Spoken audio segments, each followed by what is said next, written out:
اللهم صل وسلم وبارك على سيدنا محمد وعلى اله واصحابه اجمعين. ازيكم يا حبايب قلب؟ عاملين ايه؟ يا رب تكونوا بخير. بصوا الجمال عدى الكلام. احلى رز معمر كريمي هتاكلوه في حياتكم، طعمه خطير لا يقاوم، بتكات وحركات احلى من بتاع المحلات. مش هتبطلي تعمليه وهتدمنيه، طعمه خطير لا يقاوم وكريمي وتحفه. تعالوا ما اقولكم انا عملته بالجمال ده ازاي. جبت 6 لتر من اللبن، غليتهم، وبعد ما غليتهم كنت مجهزه 6 كوبايات من الرز. لكل لتر من اللبن كوبايه من الرز. وغسلت الرز كويس جدا، بعد كده صفيته من اي ميه. بعد ما اللبن غلى معايا رحت نازله عليه ب6 كوبايات من الرز.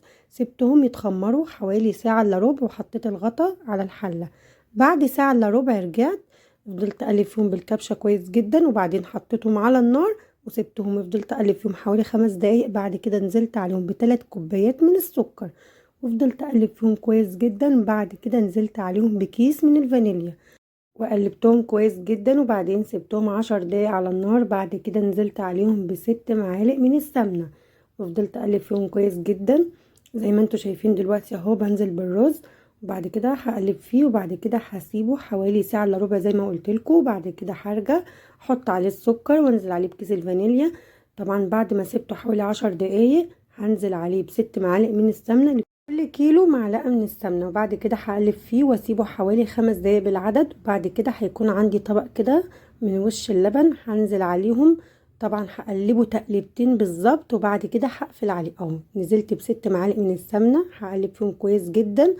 بعد كده هنزل عليه بطبق القشطة ده، هقلبه تقليبتين مش اكتر من كده. وبعد كده هطفي عليه، وهجيب صواني ومن غير ما ادهنها مادة دهنية، لان طبعا دول سيراميك مش بيلزق فيهم حاجة. فضيت الرز كده زي ما انتوا شايفين في الصينيتين دول، وكمان الطاجن، وكنت مشغلة الفرن من حوالي 10 دقايق بالظبط.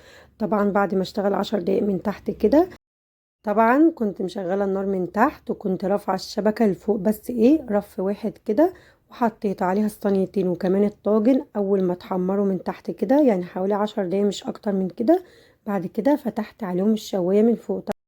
طبعا الرز كان مستوي بنسبة 70% على النار من فوق. بعد كده كمل ال30% في الفرن. يبقى بعد ما حطيتهم كده كنت مشغلة الفرن من تحت علشان يسخن، ورفعت الشبكة فوق كده سنة صغيرة، يعني حوالي رف واحد كده. وحطيت عليه الصينيتين وكمان الطاجن مش اكتر من 10 دقايق. بدأوا ياخدوا وش تحمير كده بسيط من تحت. فتحت عليهم الشواية من فوق، طلعوا بالجمال والحلاوة دي. بصوا الجمال عدى الكلام. احلى رز معمر هتاكليه في حياتك، طعمه خطير لا يقاوم. طبعا انا عملته كذا مره قبل كده على القناه، وكنت بحط عليه كريم شانتيه. حبيت المره دي اعمله لكم من غير كريم شانتيه، واوريكم ان انتوا ممكن عادي في مكونات تستغنوا عنها زي الكريم شانتيه مش مشكله، وممكن كمان القشطه تستغنوا عنها عادي. مفيش حاجه هتوقفنا، وفي نفس الوقت برضه هيطلع طعمه خطير وكمان كريمي. يا رب يكون فيديو النهارده عجبكم. ما تنسوش تعملوا لايك للقناه وسبسكرايب للقناه عشان يوصل لكم كل جديد. بحبكم يا احلى ناس في الدنيا. يلا بسرعه قوموا اعملوه، الجو التلج ده عايز الرز المعمر ده. مع السلامه.